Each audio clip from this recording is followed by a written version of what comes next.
समझता हूँ कि जिन लोगों को उनके मालिकान तनख्वाहें नहीं दे रहे हैं, वो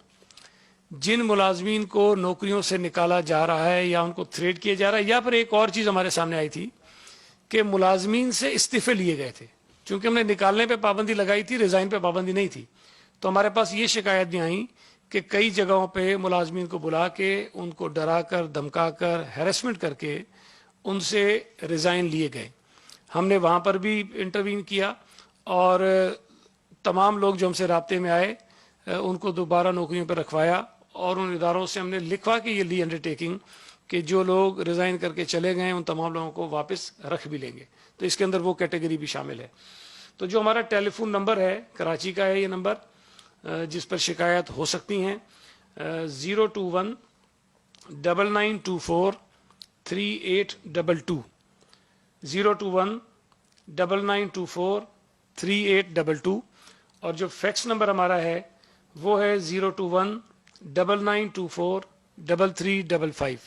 फैक्स नंबर है 021-9924-3355। हमने अखबारात में इश्तिहार भी दिया था, उस इश्तिहार में ये टेलीफोन नंबर्स भी थे और उसके साथ साथ हमारे जो मुख्तलिफ जॉइंट डायरेक्टर्स हैं उनके मोबाइल नंबर्स भी दिए। तो काफ़ी सारे हैं, इसलिए मैं भी वो नंबर नहीं लेना चाहता हूँ, लेकिन काफ़ी सारे नंबर्स हैं वो अखबार के इश्तिहार में मौजूद हैं। और 7 हमारे और ऑफिसर्स हैं जिनके हमने ये नंबर्स दिए हुए हैं, यहाँ पर आगे मोबाइल नंबर्स हैं उनके, और वो मोबाइल नंबर्स पर भी कंप्लेंट्स जो हैं वो रिसीव करते हैं और उसके बाद उन शिकायत को वो हल करते हैं। मैं गुजारिश करना चाहता हूँ उन फैक्ट्री मालिकान से भी, हमें इस बात का एहसास है कि उनको भी यकीनन मुश्किल हो रही होगी, ख़ास तौर पे उन फैक्ट्रीज़ को जो मुकम्मल तौर पर बंद हैं, कि वो तनख्वाहें देने में उनको मुश्किल पेश आ रही होगी। लेकिन स्टेट बैंक ऑफ पाकिस्तान एक स्कीम अनाउंस की है, उस स्कीम के तहत वो इदारे जो अपने मुलाजमीन को तनख्वाह नहीं दे पा रहे हैं वो स्टेट बैंक से कर्जा लेकर उस कर्जे के ज़रिए, उस कर्जे की रकम के ज़रिए अपने मुलाजमीन की तनख्वाहें अदा कर सकते हैं। और स्टेट बैंक ने जो शराय सूद इस पर रखी है वो 4% और 5% है। मैं आपके इस तवज्जुह से स्टेट बैंक से भी गुजारिश करूंगा,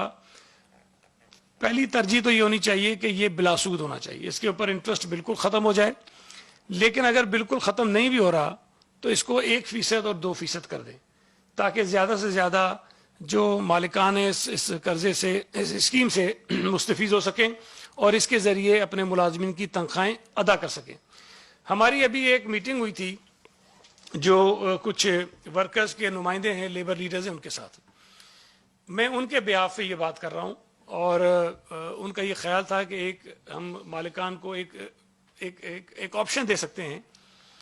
कि अगर स्टेट बैंक 1%, 2%, 3% या 4% इस पर मार्कअप भी ले रहा है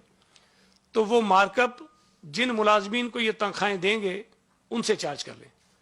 तो इससे ये होगा कि जो मालिकान ये स्टेट बैंक की स्कीम से फ़ायदा लेंगे उनके लिए ये इंटरेस्ट फ्री हो जाएगी। पहली तो गुजारिश मैं ये कर रहा हूँ हुकूमत से, स्टेट बैंक से, कि इसको इंटरेस्ट फ्री कर दें ताकि जो मालिकान ये कर्जा लें उनके ऊपर इजाफी बोझ ना पड़े और ये तनख्वाहें जो है वो मुलाजमीन को मिल जाएं। लेकिन दूसरा ऑप्शन ये है कि वो शराय सूद में कमी कर दें, और अगर कमी करने के बाद भी वो चाहें तो जिन मुलाजमीन को तनख्वाहें दी जाएंगी ये मार्कअप जो है वो 1% हो, 2% हो, 3% हो, 4% हो, जो भी हो, ये उनकी तनख्वाहों से वो डिडक्ट कर सकते हैं। ये मुझे जो तजवीज़ थी वो उन मुलाजमीन के नुमाइंदों ने दी है और मैं उनके बिहाफ पे ये आपसे शेयर कर रहा हूँ ताकि हमें एहसास है कि जहाँ वर्कर्स मसाइल का शिकार हैं वहाँ पर जो मालिकान हैं उनके लिए भी मुश्किलात हैं, उनके लिए भी शायद लंबे अरसे तक इसको कंटिन्यू करना मुश्किल हो रहा होगा। इसलिए हम ये समझते हैं कि अगर स्टेट बैंक उनको कोई फैसिलिटी दे रहा है तो उसमें भी अगर इजाफी बोझ उनके ऊपर आ रहा है कोई इंटरेस्ट रेट की सूरत में तो वो मुलाजमीन उसको अदा करने के लिए तैयार हैं। मैं गुजारिश करूँगा उन मालिकान से दोबारा कि ये जो हालात इस वक्त हमारे मुल्क में हैं ये तारीख में पहली मरतबा पैदा हुए हैं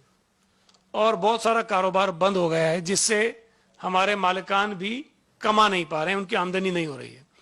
लेकिन मैं उनसे गुजारिश करूंगा कि उन्होंने कईयों ने कई सालों तक, कईयों ने कई दहाइयों तक اپنے ان اداروں سے اپنے ان ملازمین کے ذریعے کمایا ہے اور اللہ تعالیٰ نے ان کو بہت سارا نوازا ہے ان ملازمین کی محنت کی وجہ سے, اس ملک میں جو ترقی ہوئی ہے اس کی وجہ سے. تو اگر کچھ مہینوں کے لیے اس ملک میں حالات ایسے پیدا ہو گئے کہ وہ مزدور جو ہیں وہ کام نہیں کر پا رہے, ان کی فیکٹریز نہیں چل رہی ہیں, وہ کمانے سے قاصر ہیں, تو کم از کم اپنے پاس سے کچھ کنٹریبیوٹ کریں اور ان ملازمین کو تنخواہیں دیں تاکہ وہ اپنے گھر چلا سکیں, اپنے بچوں کا